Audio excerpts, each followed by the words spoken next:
From the New York Times, I'm Michael Barbaro. This is The Daily. Good day. We are coming on the air with significant breaking news. In a political earthquake, President Joe Biden has just announced that he is dropping out of the 2024 presidential race. Joe Biden has ended his campaign for president and endorsed his vice president, Kamala Harris, as his replacement. Just moments ago, the president tweeted out, "It has been the greatest honor of my life to serve as your president. And while it has been my intention to seek re-election, I believe it is the best interest of my party and the country for me to stand down and to focus solely on fulfilling my duties as president for the remainder of my term."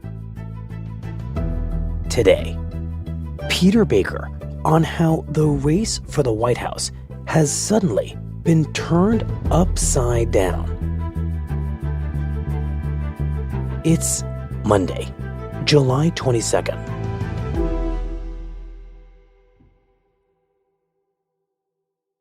Peter, good evening. It's 7 p.m. Sunday night. We are all still catching our breaths and processing this news. But you bring a special set of credentials to this moment. You're not just the chief White House correspondent for the Times. You're a historian of the presidency and of American politics. And so in that context, I very much want to understand your reaction to what happened a little before 2 p.m. this afternoon. Yeah, Michael, there's literally no historical precedent for this. Nothing comes close. And I say that because no sitting president has dropped out of a race so late in the election cycle in American history. I mean, it just doesn't happen. And the closest you can come to this is Lyndon Johnson, who dropped out in 1968. It was a surprise like this in a way, but it was in March of that year when they were still having primaries. They hadn't yet gotten to this point where the primaries were over and about to have a convention. And 4 months in an election year, that's a political lifetime. So this is very new and very much uncharted territory. Right. And I don't know where you were when you heard the news, but I was at a restaurant. The people around me, when they learned it, gasped out loud, clutched their phones, were deeply surprised, and it clearly rocked them. Oh, yeah. When we first saw the online message, the first reaction that we had was, is this real or is it a fake? We didn't hit the done button until we confirmed with two White House officials that it was for real because, we didn't expect if he was going to do it, it would be just like that on an online posting. But he decided that was the best way to go. And he's got COVID, so he couldn't do it apparently in front of a camera without being raspy and coughing and so forth. But it was a shock to everybody. Well, there are so many dimensions of this that I want to cover with you, including the way in which he made this announcement, his subsequent endorsement, whether or not this actually settles the question of his replacement, how this is going to play out at a convention that's going to occur in just a few weeks. But first, I want to understand how exactly Biden came to this decision. Because, Peter, we left our listeners on Friday with the understanding that party leaders were waging a campaign to drive Biden out of the race, but you, along with some of our colleagues, had found that it was infuriating Biden, this effort to oust him by senior leaders, and it was making him want to dig in further. What happened in what seems like a very short window of time where he was choosing between, bucking his party and swallowing a lot of pride and deciding to walk away? Right. And now he's been isolated in Rehoboth Beach, his vacation house, since Wednesday night. He's been coughing and unhappy, obviously, as anybody would be when they're sick, but also bristling, like you said, against the people who he thought were his friends and allies in a way. People like Nancy Pelosi and Barack Obama, who he perceived to be, as he saw it anyway, running a kind of semi-surreptitious campaign to drive him out. And it was very hurtful, I think, as he saw it. He was very upset about it. He was mad about it. And in fact, just last night, I was talking with one of his closest people who said that he thought maybe he was actually starting to dig in more. It was, in fact, going to resist all the pressure, even though it seemed like he was moving toward this kind of a conclusion. And then the last 24 hours, it's been apparently a really dramatic period. Saturday morning, there was a call with the national co-chairs of the campaign, and the co-chairs were expecting there to be some news. They thought that they would finally get a sense of where things were going and what was about to happen. And instead they get this sort of routine report about the door knocking and the social media and all the this and that the campaign is doing. And half an hour in, a couple of them finally say, well, wait a second, we got to talk about the elephant in the room here. Mm-hmm. And it led to just a frustrated and inconclusive call.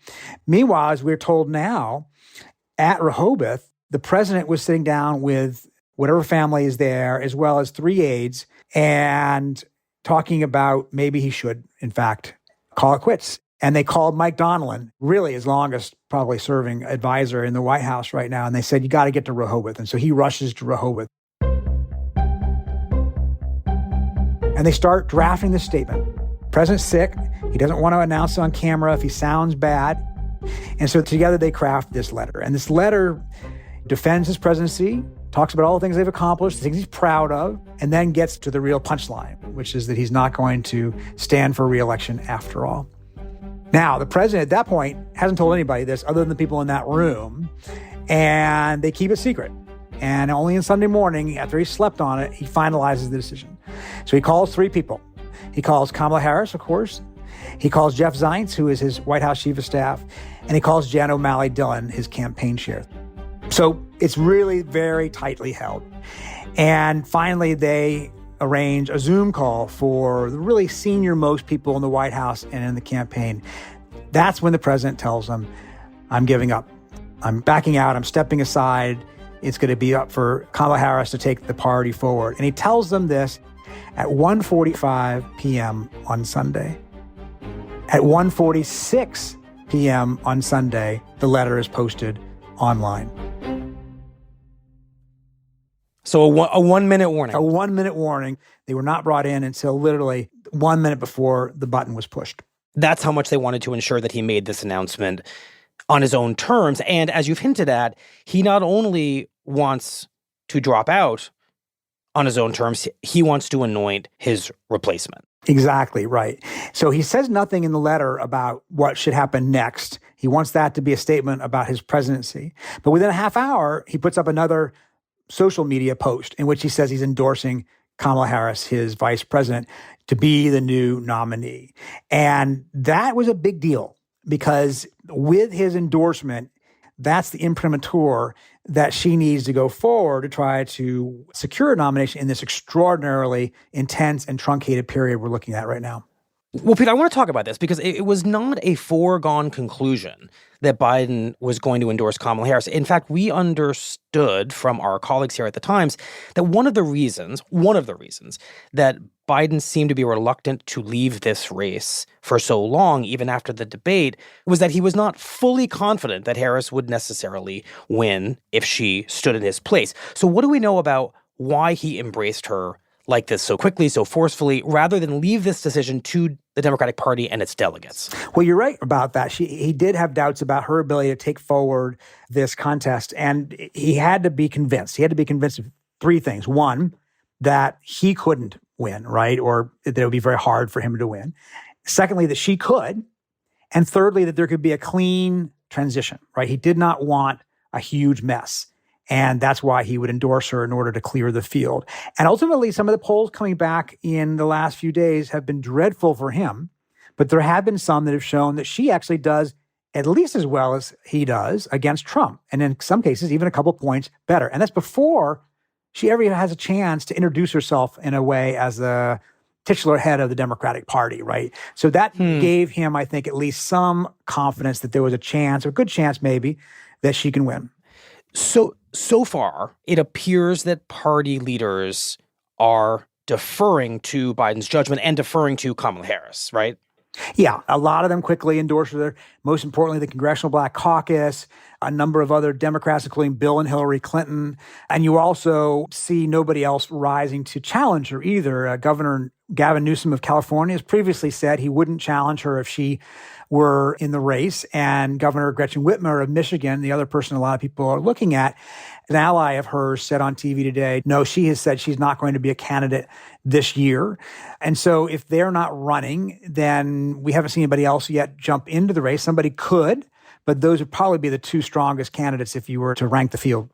Mm-hmm. I mean, this may be academic, given what you've just said. I mean, there's no primary battle if no one decides to run against Kamala Harris. But it felt notable to me, Peter, that a few of the party's most prominent figures, including those involved in trying to get Biden out of the race, and here I'm thinking about Nancy Pelosi and Barack Obama and Hakeem Jeffries, did not endorse Kamala Harris, and instead seemed to leave open the possibility that what they really want is a competition for this job. And I wonder what you make of that. And is it important, or does it not matter at all at this point? No, I think it's important. And in fact, Nancy Pelosi had said to her fellow members of the California delegation just a few days back that she thought there should be an open contest, right?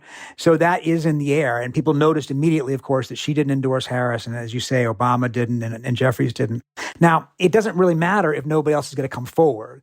And that's the real question. And I think we should know that within 24 hours. I mean, at this point, if you're going to run, you don't have time to dawdle. You have to get out there because it's really just a few days before this all hits the head. In fact, remember, the Democrats aren't even waiting for the convention to formalize their nominee. They had decided to have a virtual roll call in advance by August 7th. And that means if you're going to try to get this done in that time, there's very, very, very little window here, a very small window for anybody else to jump in. Peter, let's proceed down the path of Kamala Harris as heir apparent. What are the logistics of her becoming the nominee and inheriting or recreating, if necessary, the apparatus of President Biden's reelection campaign and his financial war chest? Right. Well, first of all, she has to be ratified by the roughly 4,000 delegates to the Democratic convention who are allowed to vote on a first ballot. Now, that could be a jump ball, but remember those 4,000 delegates are almost all Biden delegates. That means they're already sort of bought into the Biden-Harris ticket, and they're presumably less likely than Democrats generally to be open to other candidates. We don't know that for sure, but that's a guess, given that they're pledged to the president. But she can't take anything for granted because we've never seen this in modern times. Then once that happens, once she becomes the nominee, obviously, she has access to the apparatus of the reelection campaign. Because remember, her name is on the organization documents and all of that too. It's the Biden-Harris campaign. So she has a legal claim to the apparatus, to the war chest, and so on and so forth. And it looks like the Biden people are telling friends and allies and staff that they're planning to be her team now as well. I just want to pause and reflect on the fact that we're talking about a set of logistics that were inconceivable just even a few hours ago, and now we're in the thick of them. And one of them is who is going to be the number two on a theoretical Harris ticket, because she has been the number two on this ticket until today. How do we think Kamala Harris is going to be thinking about that decision? And when does that decision come? Traditionally, you don't pick a running mate until pretty much the convention. Perhaps though she thinks she needs to pick a number two right now in order to seem like a strong nominee. Yeah, that's a really good question. We're jumping ahead from who's going to be number one to who's going to be number two because there's really no time not to, right? And the party is focused on this, and she's focused on this. And because she has been the loyal number two to President Biden all this time, she hasn't been able to do anything to prepare, right? There's been no official vetting going on. There's been no official meetings held. There's been no official interviews conducted. So she has very little time to start thinking about this at the same time she's consolidating support for herself. But there is a lot of thinking about this. The idea is that she would have to balance out the ticket with somebody who would, make up for any weaknesses she has. There is a concern by a lot of Democrats about how she will play in some of these Midwestern states like Michigan and Wisconsin and Pennsylvania that are so key to the election, where the white working middle class may or may not be as excited about the first woman of color to head a national ticket. So can you find somebody who would appeal to those voters, a governor from that area or something like that? Right. And those are states, and we learned this very keenly at the RNC, where Trump's selection of a vice presidential nominee, J.D. Vance, is seen as immensely strategic and looking like a very wise choice when it comes to Michigan, Wisconsin, and Pennsylvania. Absolutely. Presumably, they're going to park J.D. Vance in Pennsylvania for the next 100 days and really just have him play on the neighboring state solidarity kind of thing, and he can appeal to some of these very voters we're talking about. So does that mean she picks, for instance, a Josh Shapiro, who's the governor of Pennsylvania right now? Does it mean she picks somebody like Governor Roy Cooper, governor of North Carolina, or Governor Andy Beshear of Kentucky, who maybe not from the most important states, but are seen as moderates and maybe more acceptable to some of the voters in these other battleground states? So those are the calculations you're going to see, I think, going forward. And she's not the only one now who has to pivot, of course. The Republicans who had been running against Joe Biden and even kind of looking forward to it since the debate are now having to pivot to go after her. But they're champing at the bit to do it and to use this moment to keep going after Biden. And they want to wrap Biden around her neck and make his weaknesses her weaknesses.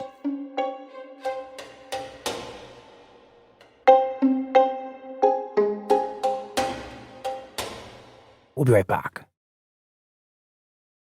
Peter, tell us about how Republicans, especially former President Trump, are responding to this news that Biden is out endorsing Kamala Harris, and how they're thinking about it strategically, given how little time there is, and as you said just before the break, the reality that they had wanted Biden to remain in the race. He was the devil they knew, and he was weak.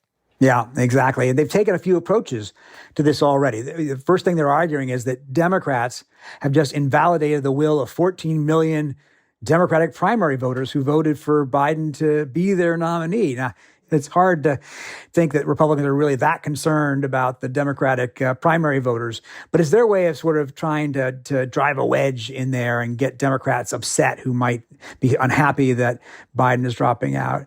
And the second claim they're making is that if Biden can't be the nominee, then he shouldn't be president. If he can't run, then he shouldn't govern. That's their argument. And therefore, they're saying he should immediately resign. And you saw that from pretty high up Republicans, including Speaker Mike Johnson and Elise Stefanik, who's in the leadership. And it's a way of stirring the pot. And it's a way of making the argument that Democrats have a weak leader and that they're a party in disarray. In a sense, they're trying to impugn the entire Democratic brand by saying that the Democratic president shouldn't be president. And I suppose they're hoping that just trickles down and mars Kamala Harris. Right. And one reason they're doing it is because, in fact, Democrats, according to polls, are doing pretty well this election year. It was really Biden who was having trouble. You know, a lot of these Senate Democrats who were in tough states were running many points ahead of Biden because his issue with the voters is really personal. It's not about his policies so much. It's not about his performance so much. It's about his capacity. They think he's too old. They think he would be especially too old in a second term. Well, Kamala Harris is 59. She's not going to be having that same issue. So trying to impugn her with Biden is trying to still have the advantages that the Republicans thought they had with Biden, but with another candidate. And of course, 59 is 20 years or so younger than Trump. So does the age thing not only go away, but perhaps start to become a problem for Trump? Yeah, actually, this is one of the rare instances where a change in candidate allows a party to turn the argument that worked against them around on the other party, right? She's going to totally take that generational fight to Trump now because she's going to say he's the one who's too old. He's the one who has cognitive problems. He's the one who keeps mixing up names and mixing up dates and mixing up things like that. And that we should not allow him to be in office for another 4 years because he's not up to the job. Mm-hmm. Help me understand what the plan is to attack Harris herself. Clearly, they want to link her to Biden, given the concerns about him. But what do we understand to be their strategy for critiquing Harris? Right. When they go after her, they try to paint her as a radical left-winger, right? That she's somehow much more on the fringe than Joe Biden is. And you saw Donald Trump Jr., the president's oldest son, write on Truth Social. He said, quote, Kamala Harris owns the entire left-wing policy record of Joe Biden. The only difference is that she's even more liberal and less competent than Joe, which is really saying something. So the strategy isn't just to attach Kamala Harris to Biden as a weak leader and hope that that kind of transfers from him to her, but in addition to suggest that she is a left-wing radical. Yeah, I think that's exactly right. But in fact, the argument is kind of a tricky one because she is not seen, at least by Democrats, as being especially liberal. She was a prosecutor in California. In fact, some of the liberals, when she ran for president in 2020, didn't like her because she was too moderate in their view, too tough on crime, for instance. So they're trying to paint her as a radical. And I think some Democrats would argue that's a function partly of stereotypes. But she'll have to contend with that and make out to the public what she really thinks her philosophy is and define herself for who Kamala Harris is, not Joe Biden. I mean, there are so many questions that will now define this race if Kamala Harris is the nominee. And just to hint at some of them, what does it mean to have a woman of color running against Trump, given his history of sometimes openly racist comments? What does it mean to have a former prosecutor taking on a convicted felon? Is it going to feel like Harris is, as we've talked about, far too attached to Biden to represent anything approaching a clean break in this race? And will the same issues that dogged her as vice president, which is that she never quite seemed to find her footing and her place in this administration, become the story of her campaign? Or is there just a very real possibility that in a short time period, she catches fire because so many voters have been desperate for any alternative to both Biden and Trump? And I know that's a lot of questions to throw at you, but I think those are the questions that are going to define the next few weeks. Oh, Michael, you'd be a great White House reporter. This is exactly the way we ask the questions to the president. Let me give you the 5 questions I got for you, sir.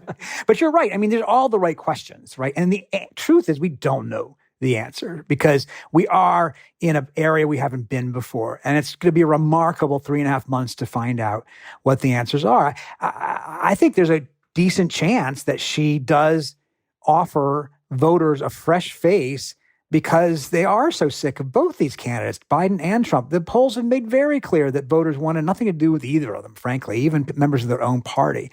Finally, you have what they say they want, which is a fresh face from a new generation. Now, that doesn't mean she can turn it into support necessarily. She's going to have to convince the public that she's up for the job and that they really will get something that they want from her. I think you're right to say that she has struggled in the past with her own campaigns. Her own campaign for president in 2020 died on the vine. She didn't even make it to the first vote. But she has some opportunities here, and she can reintroduce herself to the public, and we'll see how she does. And one last thing is you mentioned the part about a former prosecutor taking on a convicted felon. That could be really interesting. She sees herself more than anything as a prosecutor. That's her self-image. Her self-image is a prosecutor. And to watch the two of them on stage, assuming he agrees to still do a debate with her, could be really interesting to watch. Right. We are rightfully, I think, focused on what the future of this race looks like now that Biden is out. And it looks like it's going to possibly be Harris versus Trump. But Peter, to end, I want to talk about Biden's place in history, given what he just did a few hours ago. He, from all you have written, dreaded this moment. He didn't want to be a one-term president. He believes his presidency was a success because of the list of bipartisan legislation that he passed on everything from infrastructure to climate, which were historic pieces of legislation. And clearly he believes that all the external signs of his aging don't match the reality of his competence. But the rest of the party just doesn't agree with him, and the polls don't seem to agree with him either. I just want to sit for a minute with the idea of how this decision fits into the larger question of how we're going to be thinking about Joe Biden in 4 years, 8 years, 12 years, 50 years? I think that's a great question because, in fact, that was at the heart of the conversation over the last 3 weeks. Not just could he win, but how would history remember him? For him, this is an excruciating decision. It fought against every instinct he has. Remember, he's been in politics for a half century. And every time somebody said, no, Joe, you can't do that, he often did it anyway and often succeeded. In his mind, anyway, his self-image is somebody who overcame all the doubters and the skeptics and the people who didn't believe in him, the people who denigrated him. And to give into that pressure was, I think, searing for him. But part of the argument is you will be remembered kindly by history for putting country ahead of yourself. And that's why you saw these Democrats racing out today to lionize him over this decision, including former President Obama and former Speaker Pelosi and all these others saying that he will be remembered for his, grace and courage and self-sacrifice. Obviously, that's to soften the blow. But also, I think maybe they believe it. And I think that that's important for Biden's place in history. But the last thing I would say on this is because it happened so late, it still means the result of the election is going to play into how he's remembered in the history books. If Kamala Harris loses a lot of people will still say that was Biden's fault for waiting so long. If she wins, he will be validated for having made this decision that he's made now to step aside, and he will be remembered more kindly. So this is a problem for presidents, right?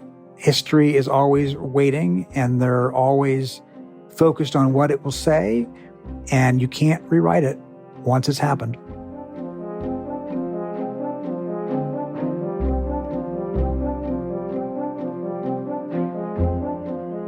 Well, Peter, thank you very much. We appreciate it.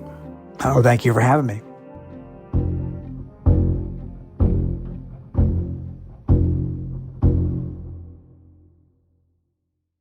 On Sunday, my colleagues asked Democratic voters to reflect on Biden's decision, his endorsement of Harris, and what it will mean for the final weeks of the presidential race. So what was your reaction to the news about President Biden today? I was relieved. He's been a great president, but it was time for new leadership in the party. I think he did the most patriotic thing I've seen a president do. He sacrificed his political future for the good of the country. I mean, I'm a little choked up. I cried because I love Joe Biden. Yeah. I absolutely love Joe Biden. Still can't talk about Joe Biden without feeling like I'm going to cry. And I am really proud. After the debate, it was scary. I don't think I want that guy in the office, and we need somebody stronger. I think Kamala is going to run, and I think that I hope she's got to go at it. I don't think Kamala has been around long enough. It's really sad and scary to say, but I don't think the middle of the country is going to vote for a female and one who is a minority. Honestly, I don't really think that Harris will do well nationwide. And you're saying that as a black woman yourself? As a black woman, yeah, I am. America's just not ready for a woman president, especially not a black woman president. We're going to see more people kind of perk up and say, all right, we have another good, strong woman, was a prosecutor, and she's going to run against a criminal. This is going to make a great story. I just hope now that people will rally behind Kamala and not have a big fight on the floor for the convention coming up. So we need to get it settled and get to the business of beating Trump.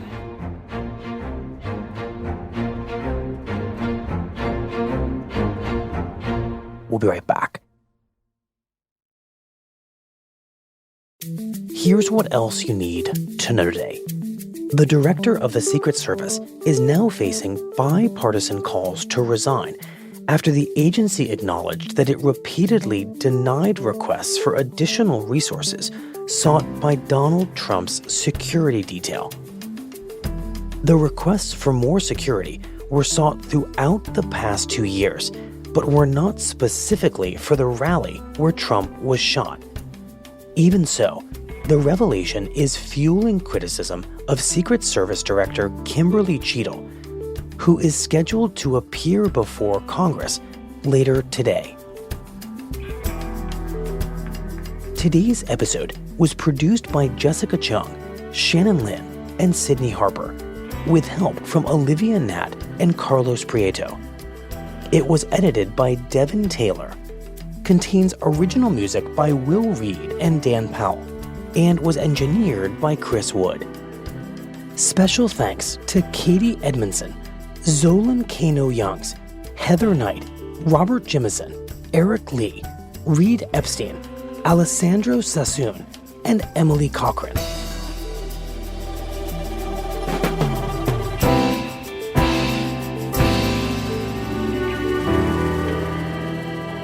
That's it for the Daily.